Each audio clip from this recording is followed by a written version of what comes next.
so glad you're here. I want to invite you to stand with us as we lift our voice in worship to the Lord. We sing this together.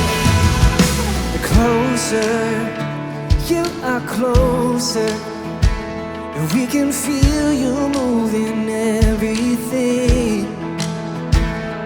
We sing present in this moment.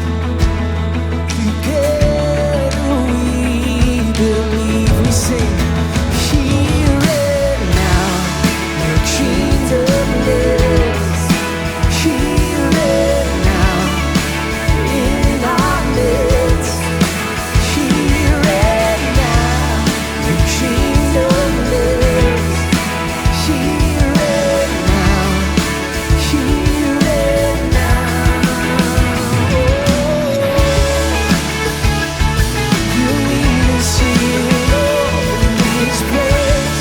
We bring our praise to you. Sing focus, get us focused. So all of our attention is on you, Lord. Sing present in this moment. We stand upon your truth. Here and now, your kingdom lives. Here and now, in our midst. Here and now, your kingdom lives. Here and now, here and now. We're here with us, God. Your presence in this place. Here and now. The labels we create cannot divide us. We believe that the voices of this world will not define us, no. For we believe that your kingdom lives in this place, in our hearts. We sing here and now. The labels we create cannot divide us. The voices of this world will not define us. Oh, for we believe your kingdom lives. Your kingdom lives. Here and now, your kingdom lives. Here and now, in our midst. Here and now, your kingdom lives. Here and now, here and now. You meet us here, Lord. You are worthy, you are worthy, God. You meet us, God. Your presence in this place. Oh, you meet us, God. You meet us here and now. Amen.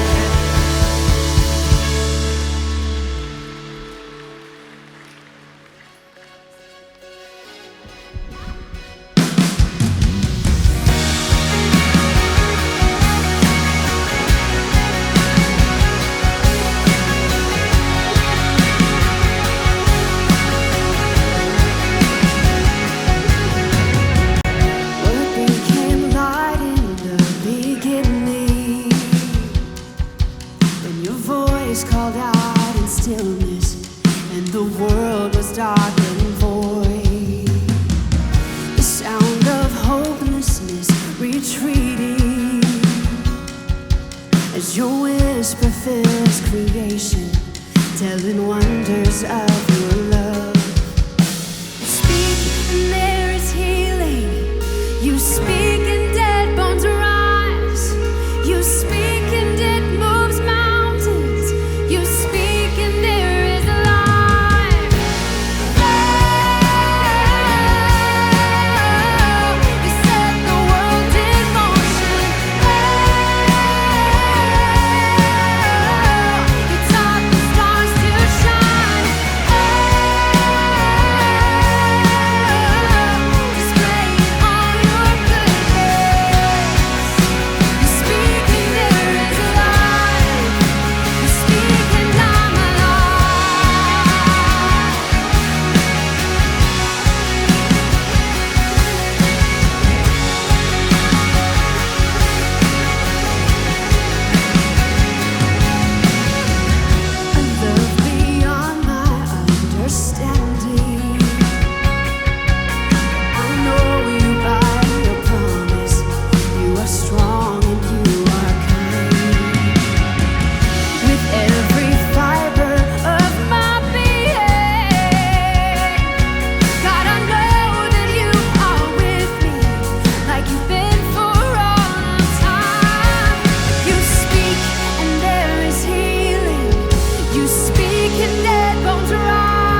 I invite you as we continue in our time of worship, let's read this passage out of the Psalms. Let's read this aloud together. The Lord is my shepherd. I have all that I need. He lets me rest in green meadows. He leads me beside peaceful streams. He renews my strength. He guides me along right paths, bringing honor to his name. Even when I walk through the darkest valley, I will not be afraid, for you are close beside me. Your rod and your staff protect and comfort me. You prepare a feast for me in the presence of my enemies. You honor me by anointing my head with oil. My cup overflows with blessings. Surely your goodness and unfailing love will pursue me all the days of my life, and I will live in the house of the Lord forever.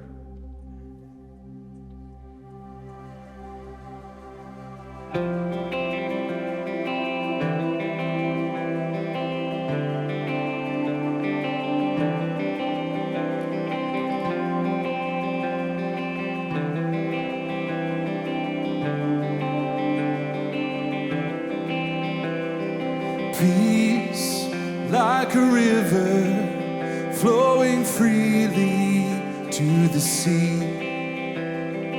I hear you calling, come to freedom, come to me. In every breath, in every season, you are the song I sing.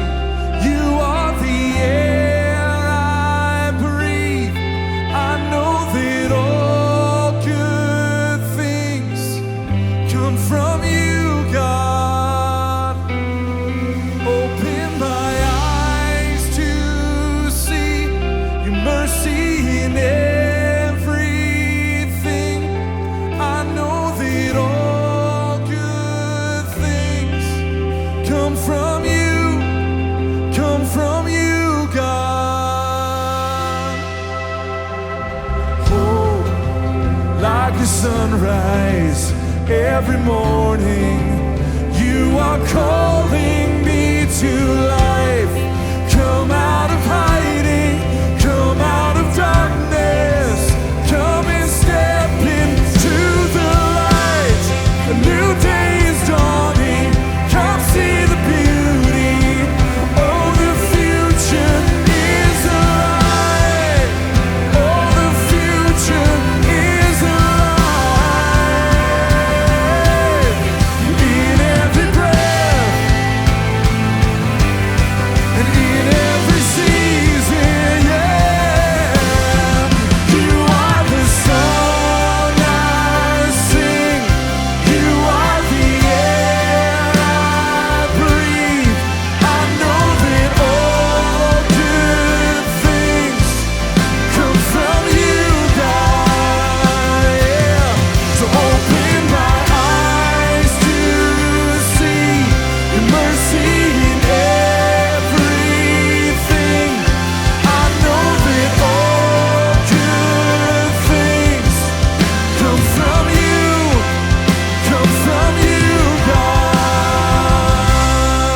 In our lungs we sing.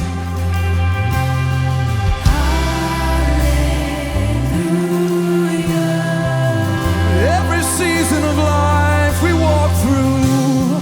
Hallelujah. In every song, in every season.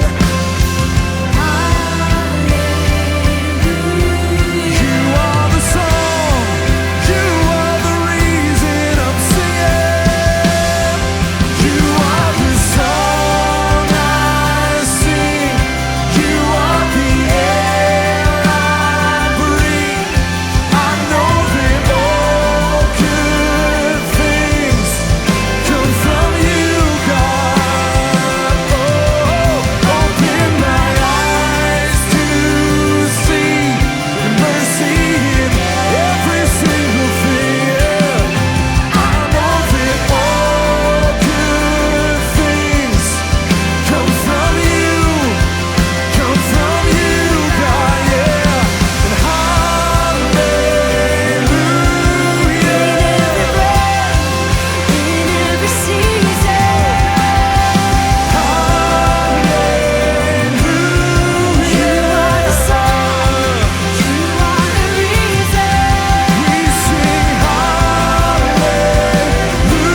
We sing, turn your eyes upon Jesus.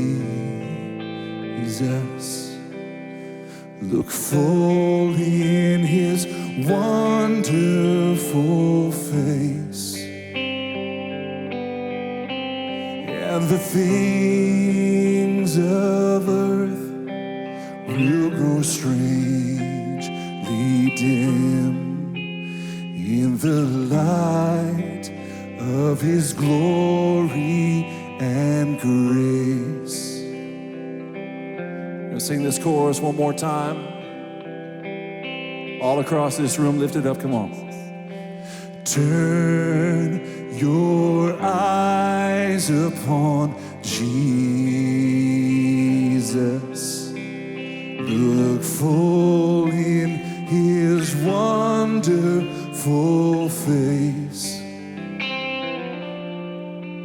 and the things of earth will grow strangely dim in the light of his glory and grace.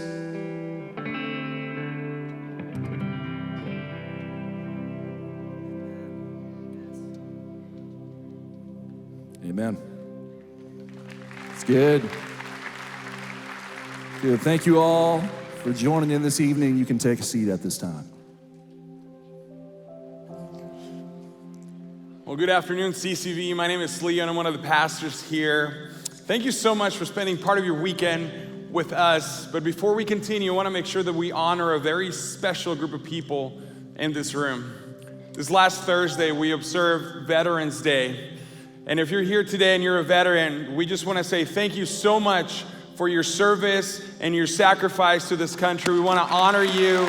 Thank you so much.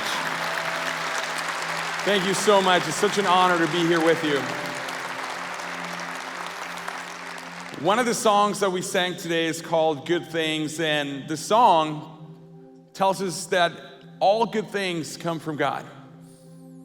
And like everything we do here at CCV, that song was born out of God's word. In particular, this one verse from James chapter 1, verse 17, and this is what it says. Every good and perfect gift is from above, coming down from the Father of the heavenly lights, who does not change like shifting shadows. I don't know if you guys ever thought about it this way, but communion is a gift. Let me say that one more time. I believe that communion is a gift. You see, I believe that Jesus could have had his final meal on earth all by himself.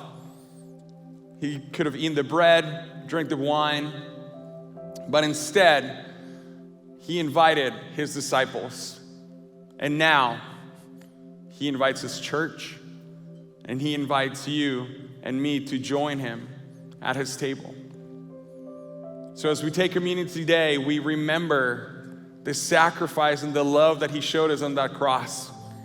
And we celebrate the fact that he conquered death 3 days later, and because of that, we have a place in heaven. So during this time, slow down and remember the gift that we have in Jesus Christ. Remember what he did for us, and remember that he's inviting you to his table. We're going to have some verses on the screen that will help guide this moment. But before we continue, let's pray together. Father, thank you so much for being an incredible Father, for giving us the gift of Jesus Christ, your one and only Son.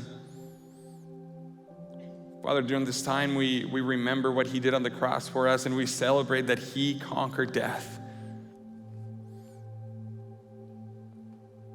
Thank you so much, God. It is in Jesus' name that we pray. Amen.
I'm so honored that you're here this weekend. And before I dive right into the message, I want to tell you two quick things. One is this Saturday, November 20th, we are having our CCV For the Valley Serve Day. This is just an exciting day where, as a part of our For the Valley campaign, we just don't want to tell our city we're for them, we want to show them.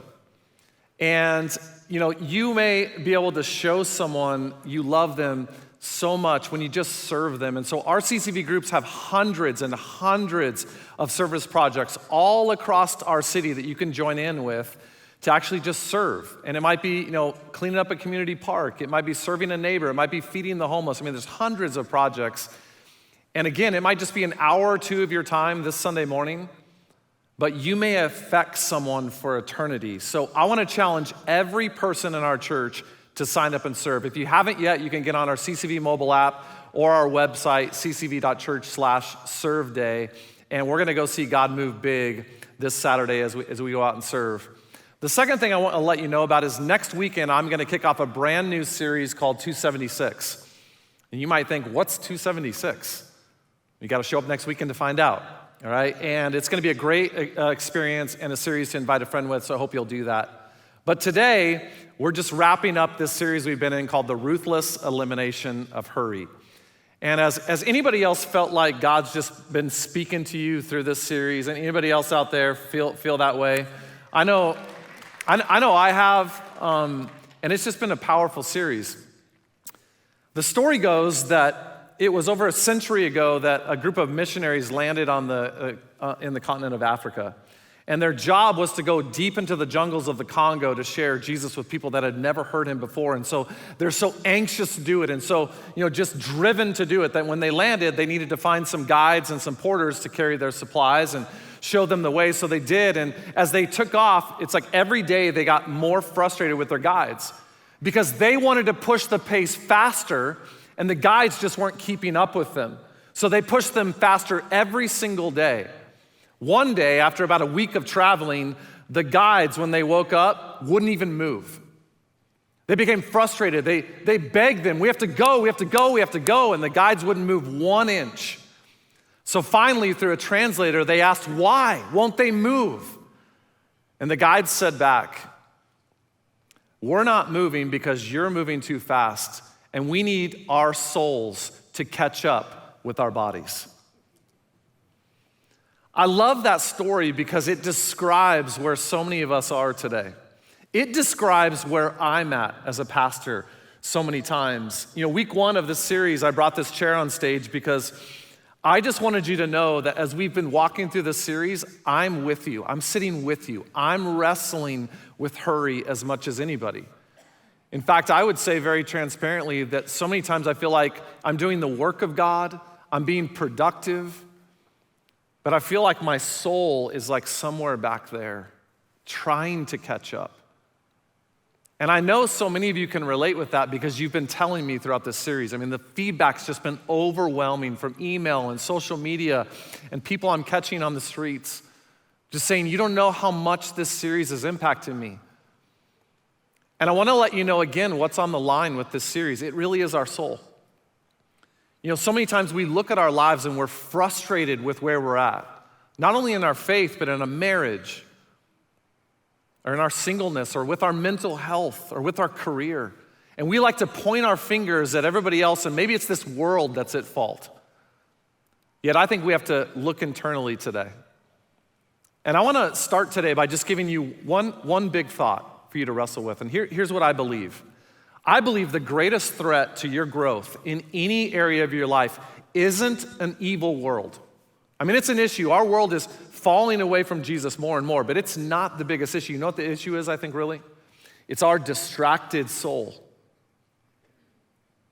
As Dallas Willard put it, he said it this way: hurry is the great enemy of the spiritual life in our day. And again, we talked about this week 1, we kind of wrestle with that, like hurry's the issue? It really is. Because, think about it, if you don't slow down so you can hear from God, you'll never see what God sees, which means you'll never do what God wants you to do. Which means the issue in our lives is we have to stay connected to God. And some of us are in such a hurry that we're just blowing past everything God wants to say to us in our lives. And we know where a lot of our distractions come from, right? I mean, I think they come from two primary things, the reason we're so busy. One is we are just in pursuit of productivity so we can have more, and you just fill in the blank with your life. What are you in pursuit more of? What's driving your busyness? Maybe it's more money, more success, more power, more prestige, more influence. You want to look prettier, look better, wear nicer things, get a better house. I mean, I don't know what you're in pursuit of, but we just pursue to the point where busyness beats us up. Last year, my oldest daughter, she came home from the gym and her legs are all bruised up. And I'm like, what happened to you? And she began telling us the story. She said, I got on the stair stepper machine. You know, you get on the stair step machine. And she said it wasn't going very fast. So I decided to press the button, the plus button, and it wasn't moving even more. So I just kept pressing the plus button and I just held it down for a while. She says, it sped up to a point, Dad, where I couldn't keep up. And then my legs fell out from under me. I was holding on for dear life and the stairs are just banging my legs over and over again. And we were just cracking up. She goes, I flew off the machine. It's kind of like maybe this video. This might describe your life. I'm scared. Oh,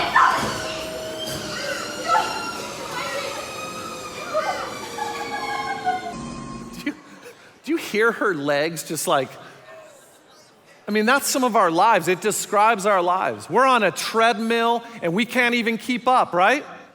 And then the moment we get off the treadmill, we have any amount of downtime. What becomes the issue? Not just our pursuit of more, but our always on technology. I mean, then we just turn to social media or streaming or some sort of other like online shopping, and it just drives our life to where we have no time. Microsoft recently did a study, and they said that 77% of young people say that when they have 1 ounce of downtime, the first thing they do is pick up their phone. And some of us are like, young people. No, that's all of us, okay? That could be said of all of us. I mean, when's the last time you stopped at a stoplight and just sat with your own thoughts instead of picking up your phone? Did you know in our day and age, your most valuable and rare commodity and asset in your life is your attention?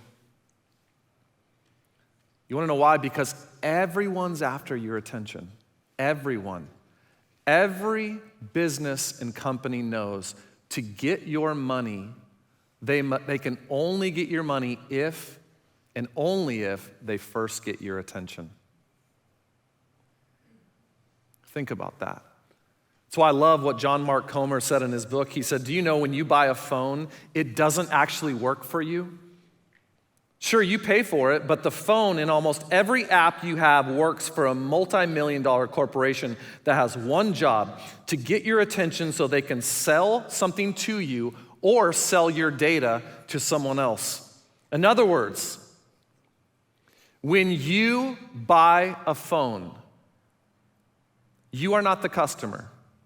You are the product. Let me say that again. When you buy a phone, you are not the customer, you're the product. And the product is your attention, and it is driving many of us wild. How do you like being the product? How's it going for you? I mean, what do we do with that? I mean, we know it's true, but what do we do with that in this crazy, busy, hurried, distracted life? We do what we've done every week of this series. We turn to Jesus for the answers. Jesus has a countercultural model that is as relevant today as the day he stepped on this earth. Because Jesus was never once hurried and never once distracted, and yet he was more productive than any human in history, got more done. So we have to turn to the life of Jesus, not just learning what Jesus taught, but watching how Jesus lived and then emulating that in our life. And that's what we've done every week of this series. And today, I'm gonna show you the fourth thing Jesus did to ruthlessly eliminate hurry that we can apply to our lives. And I wanna do that by looking at the busiest day of Jesus' life. Arguably the busiest day of his life in Mark chapter 1. If you have a Bible, you can turn to Mark chapter 1. Mark chapter 1 is this interesting chapter because the whole chapter is basically one account of the first day of Jesus' public ministry. And it was a marathon. You think your life is busy? Jesus can relate with you. Just watch this. We'll pick up in verse 21. It says this: Jesus went into the synagogue and he began to teach. So Jesus starts his day in the morning. He's teaching. Now, I don't know how many of you here today, I know we have thousands of teachers at CCV. I would tell you when I teach on the weekends, and just on the weekends, or if I teach even during the week some, when I get done, I'm exhausted. I'm exhausted. And I just want to honor teachers today because those of you that teach on a daily basis, you are heroes teaching our kids and our students. In fact, can we just honor our teachers today? Like what you guys are doing, we thank you. Especially in an environment like last year, just so exhausting. So Jesus is teaching, which, is tough in and of itself, but the very next verse says that what happened to Jesus was in the middle of his teaching, a man that's possessed by a spirit stands up and interrupts Jesus. This past summer, I was teaching at a church in Indianapolis for a really good friend of mine. Just amazing church. And I've never had this happen to me before. Literally in the middle of teaching, and I was teaching on the topic of offense, this woman that's almost in the front row, she starts raising her hand, waving her hand, going, excuse me, I have something to say. And I'm like, what do I do with this? So I just kind of ignore her, and she's over here, and I just walked over on this side of the thing. I was like, I'm like, surely she'll stop. She didn't. She starts standing up, waving her hand. I disagree. I have something to say. Like, what do I even do? So finally, just on a whim, because it was not stopping, I finally just looked at her and said, good point. And then I just moved on. I didn't know what to do. I should have done what Jesus did. When this man interrupted, here's exactly what Jesus did. He said, be quiet. You pipe down. And then he actually had the spirit come out of him. He removed the spirit from him. And I should have looked at that woman and said, there's a cat demon in you, woman. Come out. I'm just kidding. I'm not Jesus. I didn't do that, all right? So but Jesus literally just brings this guy out. So he's just been teaching. He's exhausted. He gets done teaching. He's got to go get something to eat, right? Jesus was fully God, fully human. So right from where the synagogue was, and you can still see this in Israel today, from the synagogue right next to it was Peter's mom's house. And so Jesus goes over to Peter's mom's house. He's going to probably relax, get something to eat. And he walks in the house and someone whispers, and Peter's mom's sick. Jesus is like, well, what are you supposed to do with that, right? If you're a parent and you come home from a crazy day where you're exhausted and one of your kids is like, Mommy, I'm sick. You're like, I guess I better be a responsible parent and parent this kid. So of course Jesus, heals Peter's mom, does all that. Then you're like, finally Jesus gets a break in his day. Very next verse.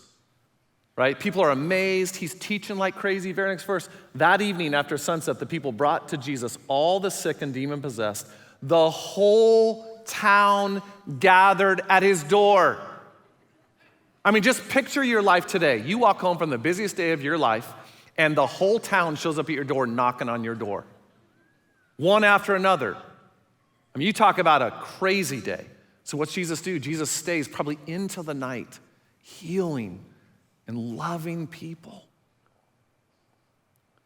You ever had a day where you are so hurried, there isn't one break in the action?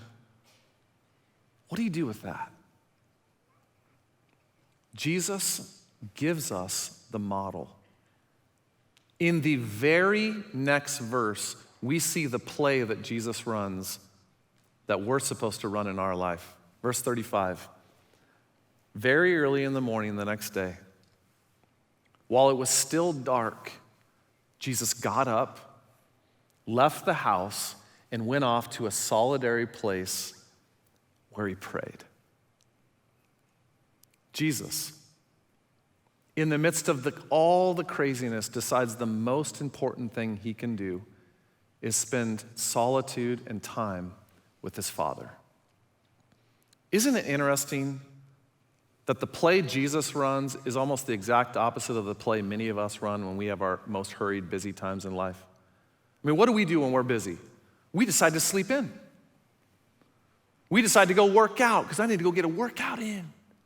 Some of us, we decide, maybe you grab a couple beers to take the edge off. You deserve it, Maybe for some of us, we're like, we gotta just binge watch, a couple episodes of Real Housewives of Jerusalem, I don't know. I mean, it's like, yeah.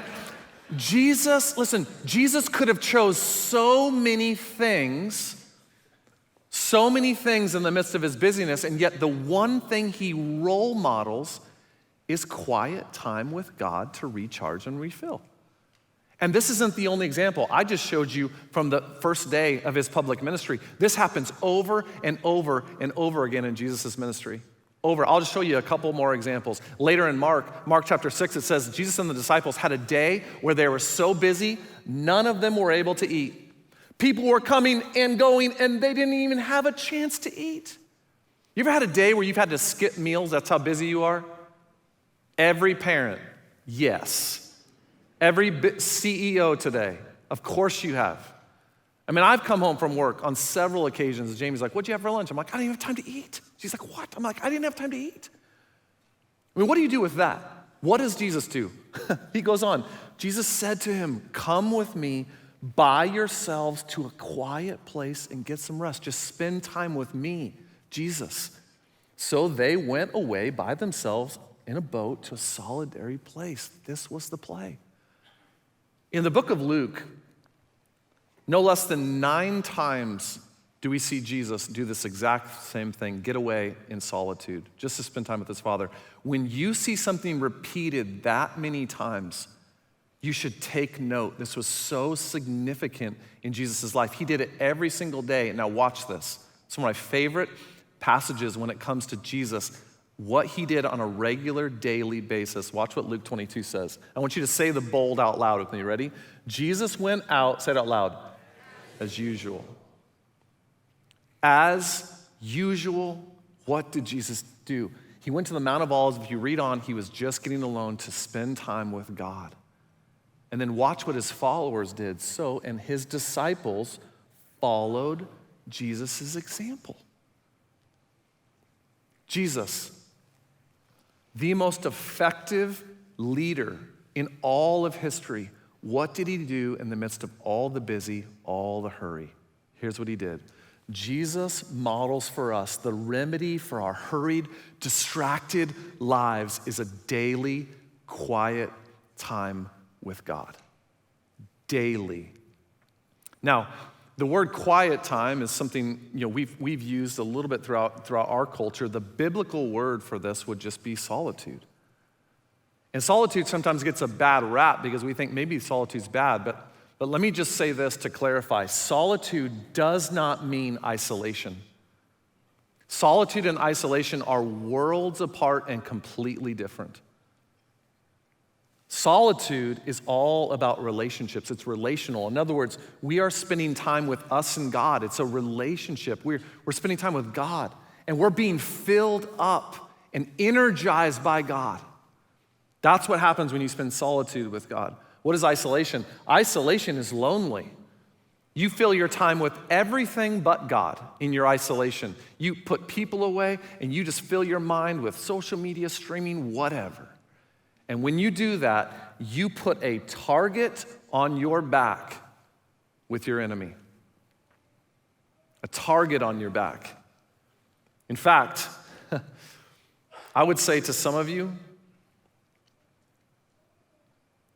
Satan is after you big time because you don't spend time with God.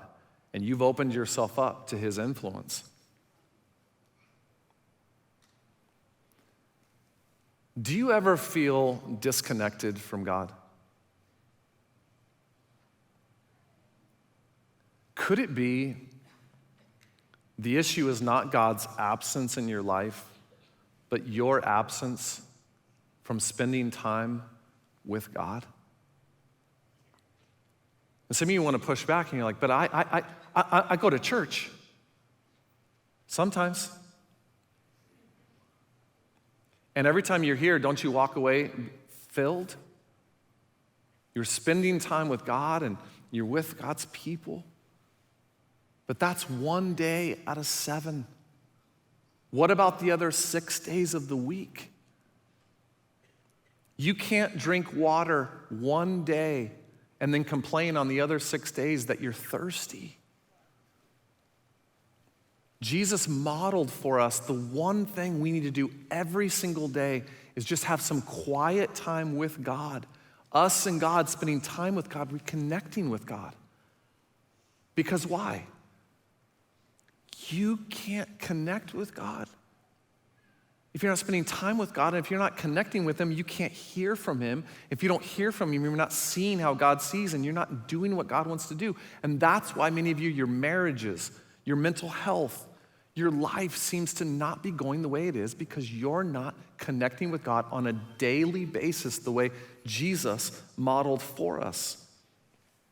I love what Henry Nouwen said, great spiritual giant. He said this, without solitude, it is virtually impossible to live a spiritual life. It's impossible. Because again, if you want to live the way God wants you to live, you have to spend time with Him so you can hear from Him and do what He wants you to do. Otherwise, you will just drift along in the current of culture and do what everyone else around you is doing, which you don't want those results. And some of you are thinking, but I want to. I've tried. It doesn't work for me. I've struggled. I'm not even sure what I would do if it was just me and God. Like, what would I even do? So because I don't know what to do, that's why I don't do it. Well, that's a little bit fair because I really think this. I think the reason most people don't have solitude with God is because they don't have this word. They don't have a system. James Clear in his book, Atomic Habits, he wrote this. You will not rise to the level of your goals. You fall to the level of your systems. Which means it's not enough to have a goal to spend time with God every day. You have to have a system that supports it or you will always fail. And I think a lot of people just don't have a system. And remember, an effective system is simple. It doesn't have to be complicated. If you have a system that you're not using because it's complicated, it's a broken system. So today, with just a little bit of time, I want to share with you a simple system for a daily quiet time with God. And it's these 4 things. This is just my system. And if you have a system that works for you, awesome. I just want to show you my system that I use on a daily basis. I think you need 4 things. You need a time, a place, a plan, and it always includes prayer. Let me walk through each of these briefly, and I really hope you take notes because I think this is a system that will work for anybody. The first thing I think you need to have a daily quiet time with God is you need a time. And I would encourage you to pick the same time every day. You can't guess when you wake up, well, I hope sometime today. Pick a time every single day. Now, I pick the mornings because I know that as my day goes on, there's a greater chance something's gonna interrupt me. In the mornings, I have less distractions if I wake up early enough. So I wake up about 6 a.m. That's when I do my time with God. But it doesn't matter when you do it. Some of you aren't morning people, okay? Don't be legalistic about this. You can do it any time during the day. My wife does hers in the afternoon, and she's more spiritual than me, which means it works whenever you do it, okay? So you just choose a time. The key is to be consistent on a daily basis. You just pick a time. Now, I spend about 30 to 45 minutes, just being honest. That's about how much time I spend. Sometimes a little less, sometimes a little more. But if you're new and you're just starting out, I would suggest you go 15 minutes. Start with 15 minutes and start developing the habit. And I would challenge you to say this every day. Make a commitment. I will not pick up my phone to look at social media before I open my Bible to spend time with God. How's that? Yeah. Okay, so pick a time. Okay, pick a time. Number 2, have a place. I think you should sit at the same place in the same chair. This isn't required, but I'm just telling you, if you want to develop a habit that works, understand how God designed your bodies. You have 11 million sensory receptors in your body right now, from sight to sound to touch to hearing. Everything, taste. You have 11 million sensory receptors. Guess how many of those 11 million are dedicated to what you see? 10 million. 90%, which means if you want a good habit, you need to really pay attention to what you see to develop that habit. And I think sitting and having the same place will help you develop a better habit. I sit in the same chair at the same desk almost every morning when I do my quiet time, unless I'm traveling or somewhere else. And it has become one of the most comforting places in my entire world. Same time, same place, and then you need a plan. Don't wake up and just think, well, I don't know what I'm gonna, just wing it today. Doesn't mean you have to do the same thing every time. I just think you should have a plan. If you want to rotate that, that's great. But have a plan. Have a Bible plan to read, because you can't hear from God if you're not in God's Word. He gave us His Word as our instruction manual for life. So have a plan, and accountability with others is a huge plus. Now, what would your plan maybe look like? It might look like you're going to read one chapter a day. Mark Moore told me he's recently been telling people, read one chapter a day, pick out one verse, and for 1 hour that day, try to apply it. That's an amazing plan. That may work for you. Now, if you're a new believer, don't start when you start reading one chapter a day. Don't start in the Old Testament, the book of Leviticus, okay? You're going to get lost pretty quick. Start in the New Testament, start in the book of John or one of the Gospels or James. And I'm telling you, one of the greatest tools we have today to help us have a plan is something called the YouVersion Bible app. This is what it looks like. So when you get on the App Store, you'll know exactly what it looks like. There are thousands and thousands of Bible plans for books of the Bible, for any topic you might want to deal into. You're dealing with anxiety, marriage, parenting. There are plans. Every one of the plans is free, and they're really, really good. My wife and I, for a long time, have been using the YouVersion Bible app to have a plan that we go through. Now, we do the same plan together as a couple, husband and wife, because two things. One, it keeps us connected, and it keeps us accountable, because when you invite a friend to do the same plan, you can see if they've done their plan for that day or not. And if you get a call from your wife going, hey, what's going on? Little accountability, right? Invite the accountability. So have a plan. Now, the last thing I want to say about a plan is you need to pay attention to what version, Bible version, translation of the Bible you're using.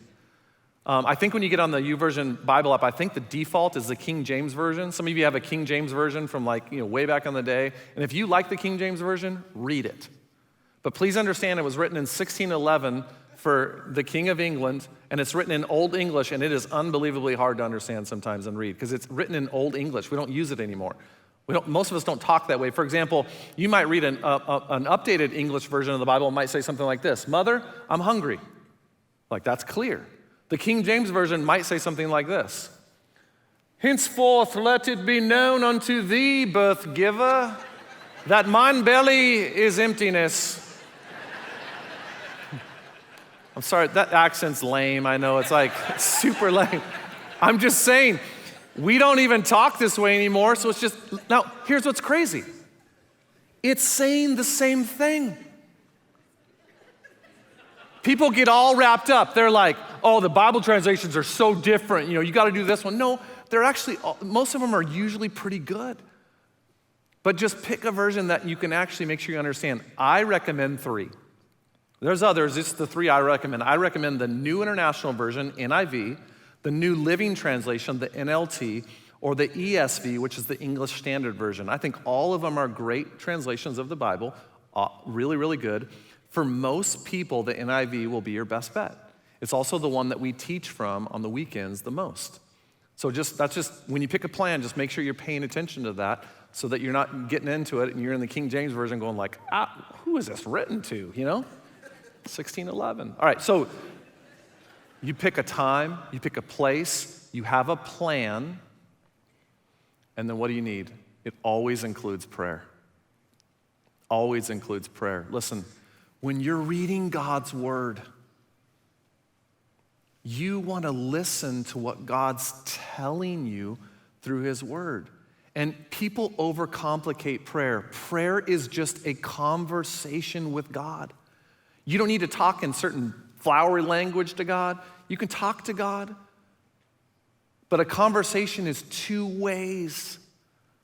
We don't just, God wants to hear us. You can pour your heart out to God. But isn't a conversation also listening? God, what do you want to tell me? You sit in the silence, which sometimes can feel uncomfortable, and say, God, what are you telling me? You just listen to God. Where do we struggle more, talking to God or listening? Yeah, you ever been in a relationship where one person does all the talking? How's that relationship going for you? It's the one that frustrates you the most. And I don't know, but sometimes I think God might be up in heaven listening to us like pray, and he's like, whoa, slow down, Mr. Talker. Put a break in there. I want you to hear from me too. And sometimes we just ignore this because we forget that prayer is designed to be a two-way street. And honestly, I tell you, I struggle here. Being transparent, it is easy for me to just pour out my heart to God, and it is harder for me to sit and just listen. It's hard for me to listen to my wife sometimes. And I can use the excuse that she's wrong sometimes. So she needs to listen to me, you know? She's wrong sometimes, not often. God's never wrong. He's always right, which means we have to invite him into our lives and listen to him. Some of us spend our whole entire lives in one entangled web of discussion and debate about politics and our career and our family and what's messed up in our world and gossip, and we are just talking all the time. And maybe it's time for us to pause and just be. Not even doing something for God, just being with God. God, speak to me. And for a lot of us, that's our issue.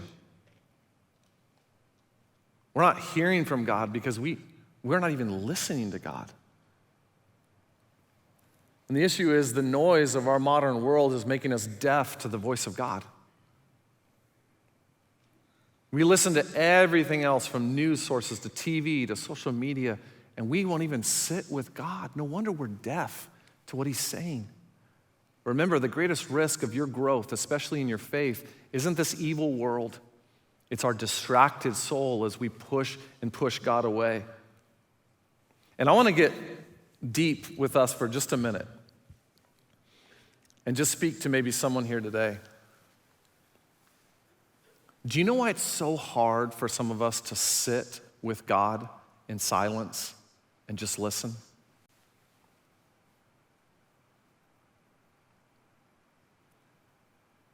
It's because the noise of this world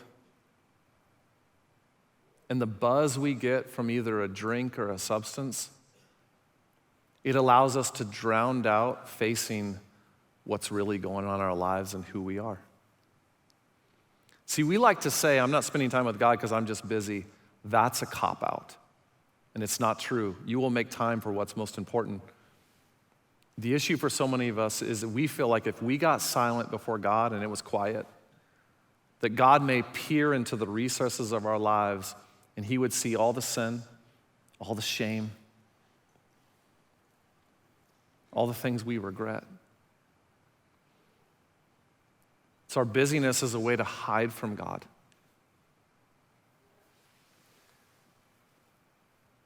Can you really hide from God?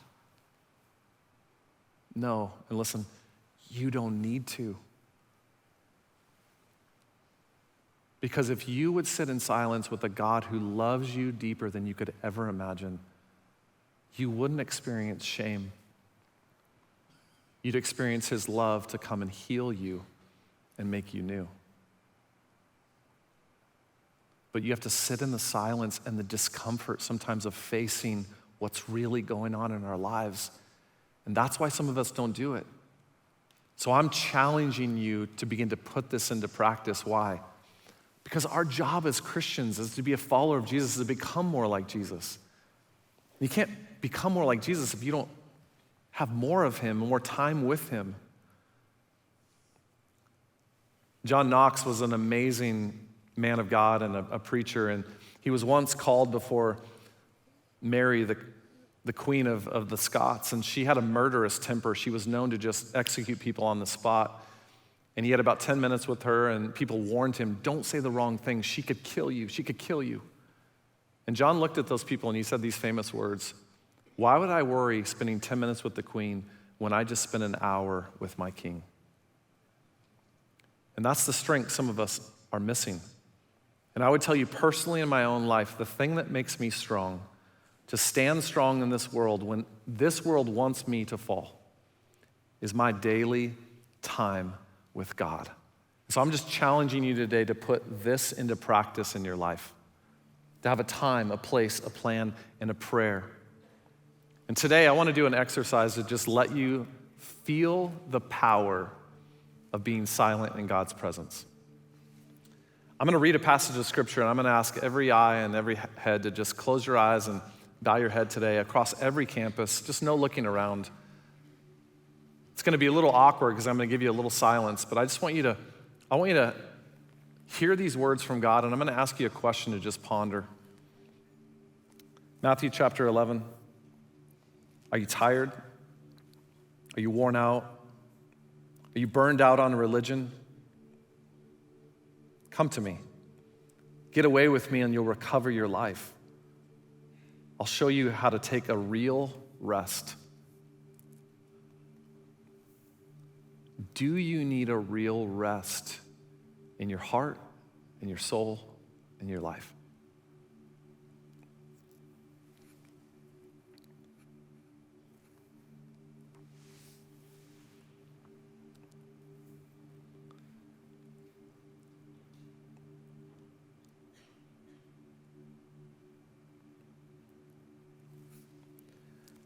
Jesus goes on, walk with me, work with me, watch how I do it.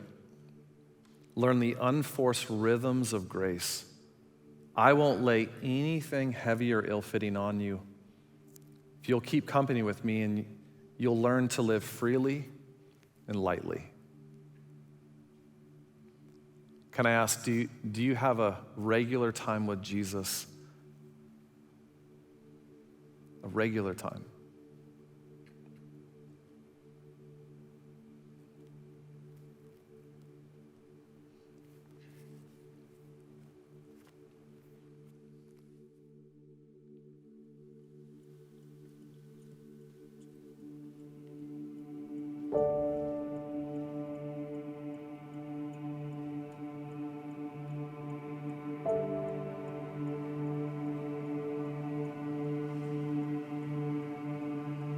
Here we go again, my mind racing, and I can't seem to win all these crazy thoughts and feelings. It's like it never ends until your voice speaks through my noise. And I know I'm not alone. I'm not alone. You fight my battles if I will just be still. Why would I keep running when you're right here? I'll just keep quiet and let you speak through the silence. Here I am, no more hiding. You are in this moment, I won't fight it. I'll be quiet. I don't need to know what comes next. Tomorrow's in your hands. I can trust you with my future, 'cause you're already there. I hear your voice call me forward, and I know I'm not alone. I'm not alone. Away with the distractions. I wanna hear what's true. The only words that matter, they come from you. I'll just be quiet and let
You are in this moment, I won't fight it. I'll be quiet, I'll just be quiet. Oh God, you're here in the silence. Here I am, no more hiding. You are in this moment, I won't fight it. I'll be quiet.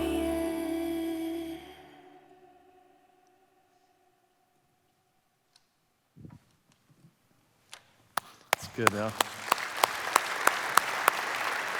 You know, as a dad, there's nothing I want more than to spend time with my kids and to let them hear from their daddy.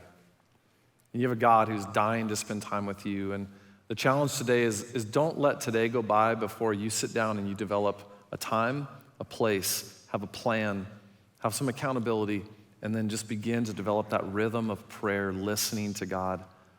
As we wrap up the series today, this is a series where you cannot walk away and not put it into practice, because our lives, our families, our marriages, our faith, who God wants you to be, it depends on it.